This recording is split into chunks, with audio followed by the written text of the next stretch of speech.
Today's podcast, we just couldn't stay away from it. So we're going to talk about the same progress for the sake of progress. The books Against the Machine and Stolen Focus, just around that topic again, because there's so much to talk about. I think we deemed it was worth going back. So I know, Josh, you had a couple questions. I'd love to hear them. Yeah, I'm going to ignore those for a second and ask you this one. Do you think social media is worse than smoking? Man, that is hard. Honestly, I would say yes. Uh, and no. That's kind of a cop-out answer, but I'll explain. Yes, it's worse than smoking because there are a lot of kids, just adolescents, who are killing themselves because of social media. And so in that instance, honestly, death is coming a lot faster for people because they feel lonely. They feel like no one loves them anymore. And so they get to the point where death is, in their mind, the only option. Whereas with smoking, I mean, occasionally you might get cancer early in life, but most of the time it takes years and years and years of smoking for some major impacts to happen.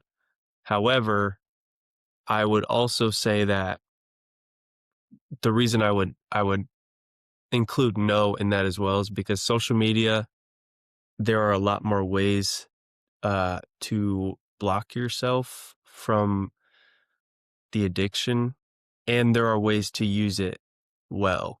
I would say that smoking, there is basically no benefit at all. I mean, you could say that the feeling you get when you smoke is a benefit, but it's not really a benefit. It's just kind of masking something else. Whereas social Mm-hmm. media, if you're a business, you can use it really well and reach other people. If you're just an individual on social media, you can connect with people if you do it correctly. So there are ways to do it well. It's just very hard. So that's why I would kind of say yes and no. Overall, if I had to give an overall answer, I would say that it probably is worse just in terms of like how it's caused mental health issues and people to hate their entire life. Whereas smoking, it's bad. Like I don't think people should smoke. However, it doesn't usually cause people to hate their entire life. So yeah, I feel like it's a little different. Yeah, I would agree with most of those points. Uh, I might even go so far as to say it is worse than smoking for a child. Like, absolutely.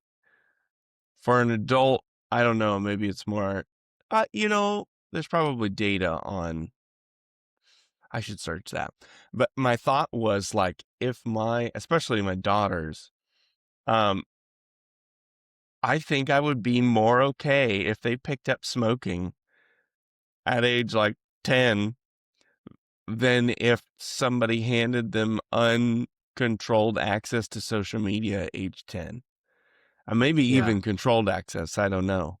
Like, I think it might be better for them if they picked up the smoking habit as a child, which is Yeah, crazy. it's crazy because nobody really thinks about that and then just not only gives them uncontrolled access to social media, but uncontrolled access to the entire internet.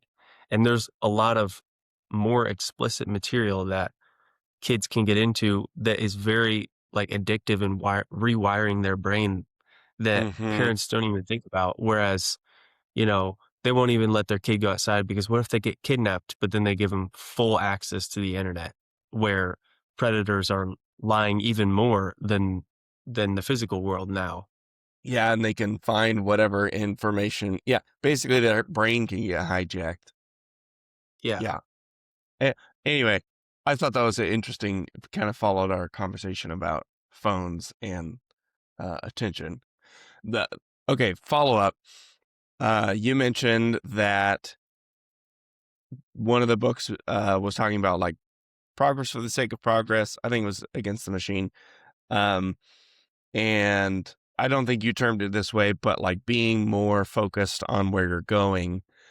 And that made me think about, I was just talking to somebody last week about like writing down your goals, writing down what you want out of life, just to help you kind of develop a pathway to get there.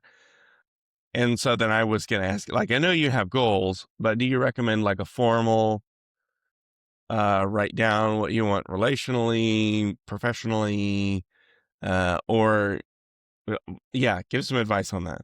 So I would say the first thing is sit down and think about it, because just thinking about it is better than 99% of people.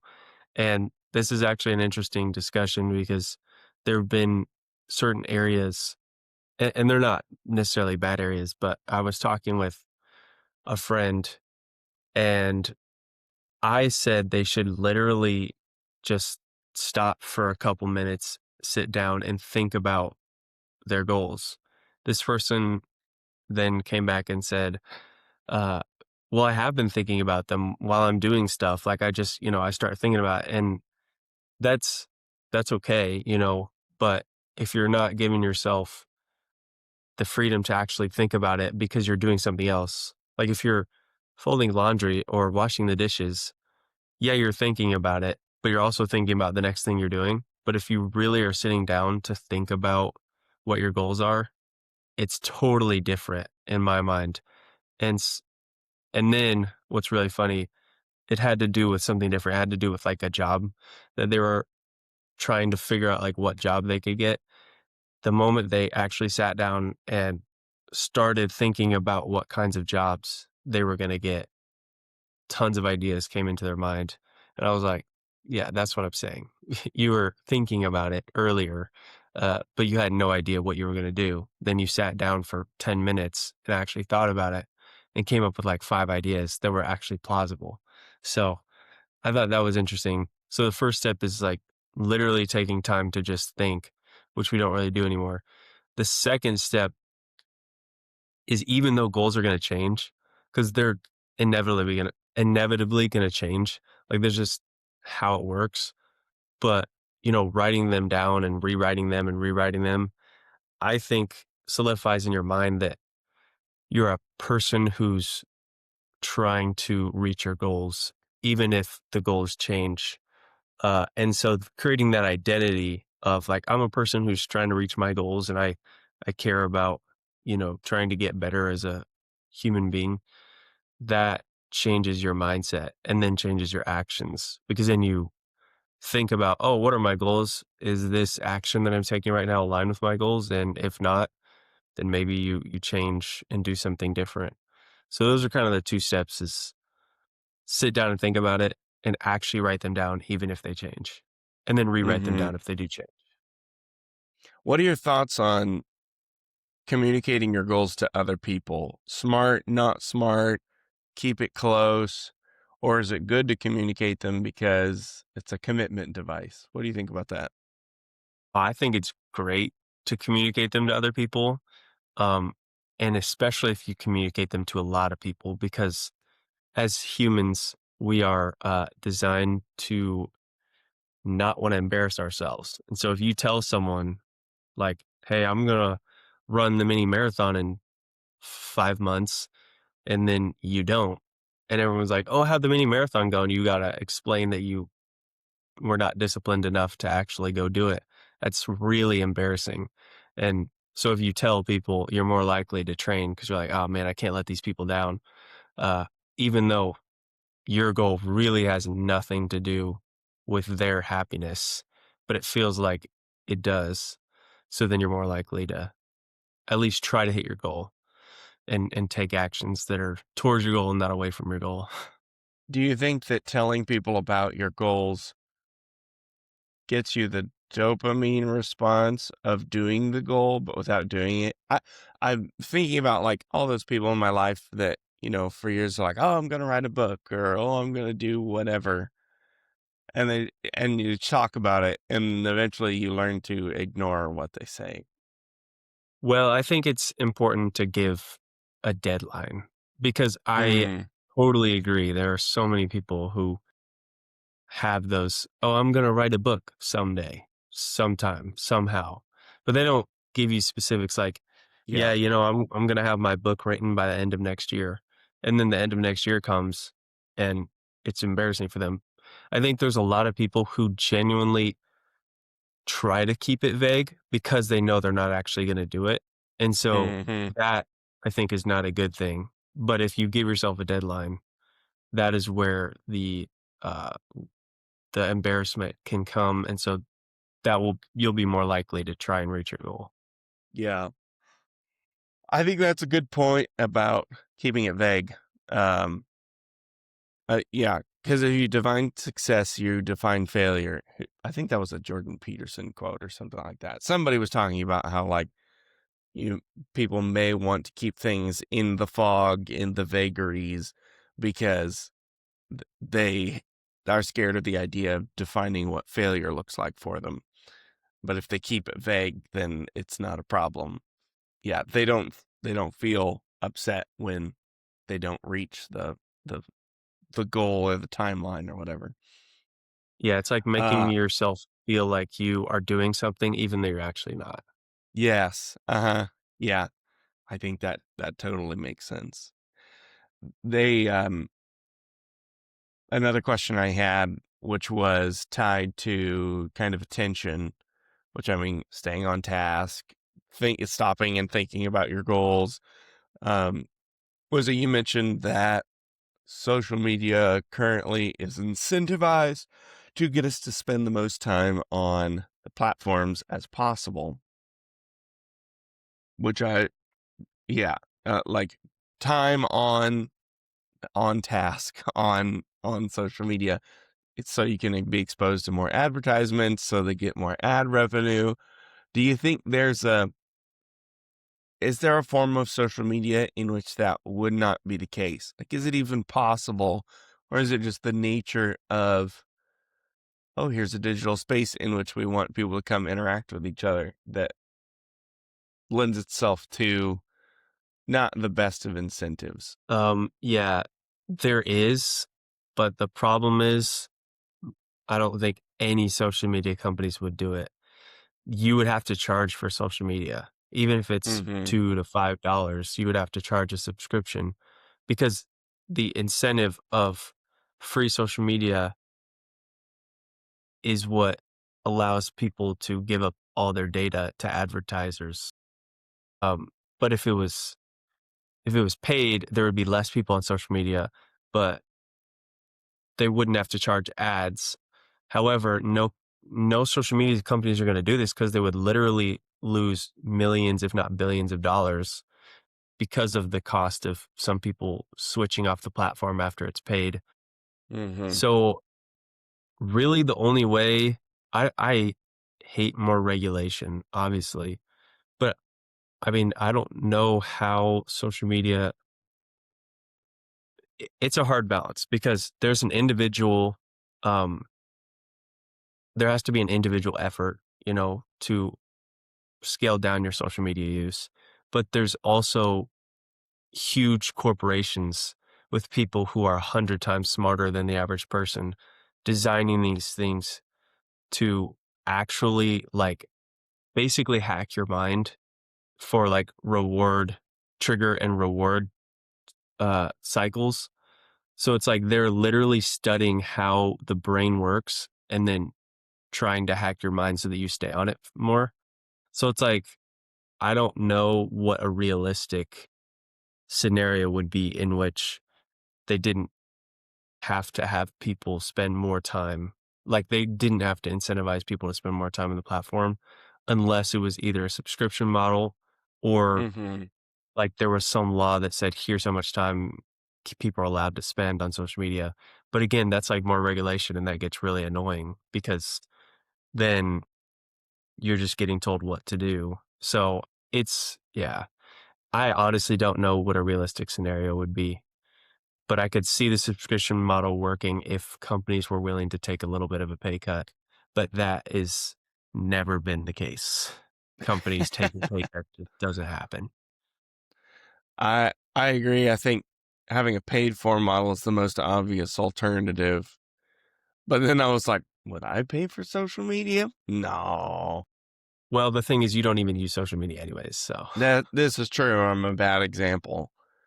The only thing I could think was, like, for my businesses, if I wanted to advertise, paying for a business page. But I'm sure that I don't know about that.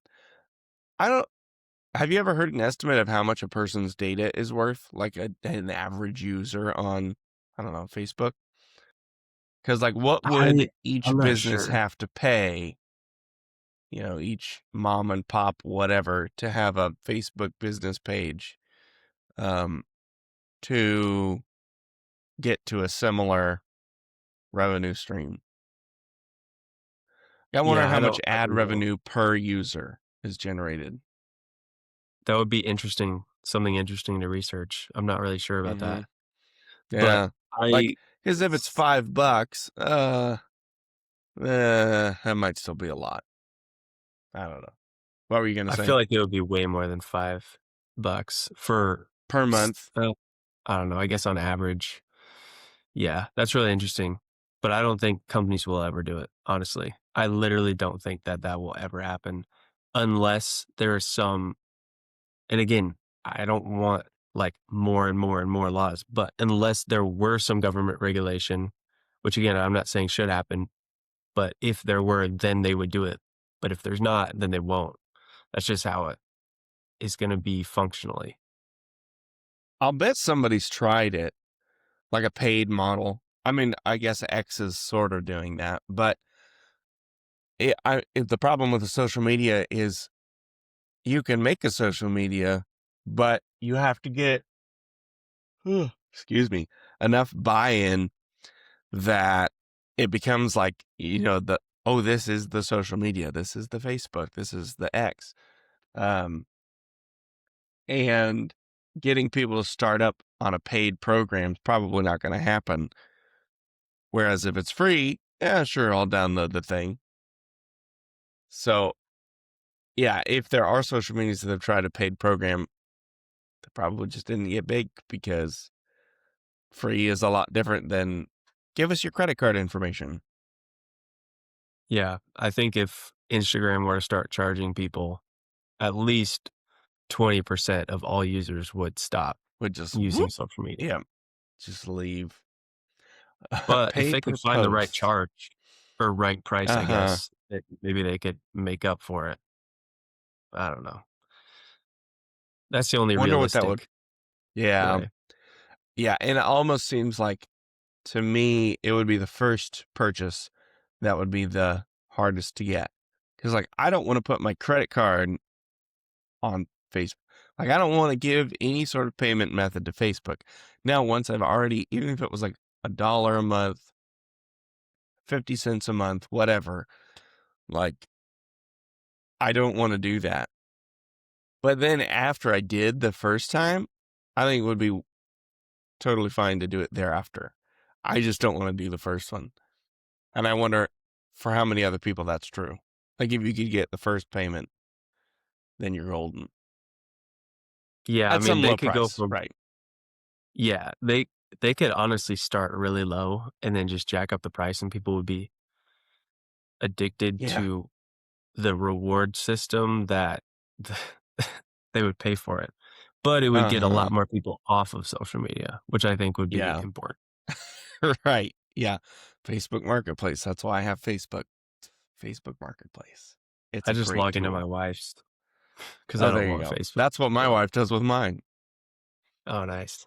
Nice. Okay. Well, I think that's pretty much all the questions I had, follow-up questions I had from our last podcast. Any other thoughts? Would you use like, what would cause you to use social media, and why do you not use it currently? Mm, so I started using social media background in high school. I did not care. Um, I don't really remember in middle school there even being much use of social media. I mean, I think technically MySpace had started and was around. And as a, I don't know, freshman, maybe even slightly before that, I had a MySpace, but like nothing happened on MySpace. it was by and large a very boring thing. Uh, And then, of course, my friends started talking about Facebook. I wanted nothing to do with it. I just wasn't interested. I had real friends. Um, we spent lots of time together in the real world. So, and then when we weren't physically in location hanging out with each other, we were playing video games online. Like there was no downtime to be used on social media. And I didn't have a smartphone. I didn't even have a phone. And that didn't bother me logistically or anything. And then as I started getting closer to graduating high school, I distinctly remembered people would be like, "Oh, that thing was so like, did you go to so and so's house for their open house?" And I was like, "Oh no, I didn't know they had it." And they're like, "Yeah, it was on Facebook." And that happened several times. And I was like, I see people are not inviting in person anymore. If you want to get invited to the thing, you get on Facebook. So that was my impetus for getting Facebook. Mhm. And it worked. It was true. I got Facebook and then, oh, look, there are all the invites that I was currently unaware of. um, and I don't use it much anymore because that's not a thing in my life that I like. My social group is much smaller and local. I do a terrible job of interacting with people at a distance, whether it be calls or texts or email or social media. I just can't, I'm terrible at it, really bad at it. So, like my friends from high school, they have a Facebook group, although my notifications to that are weird, but which is fine with me because they live far away. Um, but they get together every now and then. And it's just most of the group is um, married or single without kids, and I've got 3 kids, and I don't really have time to hang out with them. So it's just not relevant. There's there's no very few to no physical interactions anymore for me are facilitated by social media. Mm. And since I'm extroverted, I want to chat in person. Um, that just is the usefulness has disappeared. Yeah. The research that indicates that if you if you don't have good in-person relationships outside of social media, when you use social media, you feel terrible. And the Yeah. vice versa, it's true. I have fine in-person relationships, but they're not at a distance. So Facebook does me no good. Yeah. No, that makes a lot of sense. I don't use social media because I really want to have more physical relationships as well, like in person, not just over social media. So I totally agree with that. Yeah, that's pretty much all I have. So, uh, like and subscribe on YouTube. Send us an email, jc.unscripted@gmail.com. If you like this topic, we can talk more about it. We have more. But that's the pod for today.